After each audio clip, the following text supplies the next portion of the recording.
So it's always called negro sucio, right? Mm-hmm.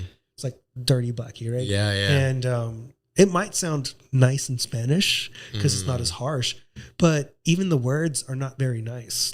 Right. Both of those words are usually used in a different context. And then since we're very colonized, right, as well, a lot of times I remember my parents like, oh, you don't have a nicer hair, right? They didn't even realize that they've been colonized to think a certain way as well. Yeah. Versus y'all have different hairstyles and different things. And it like really brought back like the memory of like, man, dude, that was like so harsh as a kid to take. Like, wow. This whole time, and you got called that over and over and over again because I was the darkest in the family. I also had like wavier hair, or, you know, I used to cut it short all the time because it's just hard to deal with. And then it brought me back. I was there as a kid listening to this over and over, hearing the bongos. And then all of a sudden it brought me into like when I started driving and being pulled over, how many times I've been racially profiled just because I was darker. And you like, for people to say there's not racism that doesn't exist.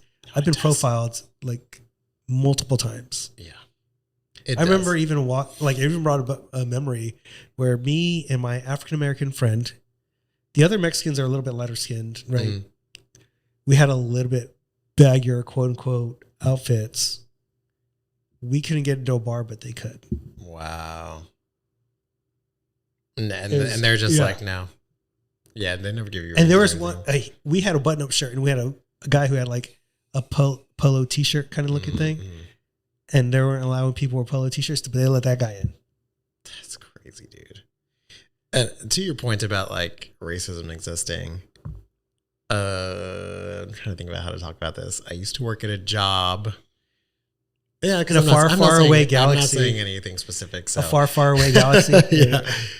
I worked at a job where I would listen to phone calls. Okay. And in these phone calls, through those years, I was like, oh, people are still horribly racist. They just don't talk about it. Yeah.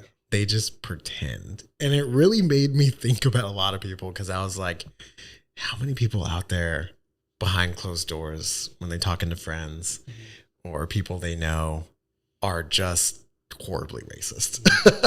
And it's probably more than you think, which is unfortunate. It is sad. Yeah.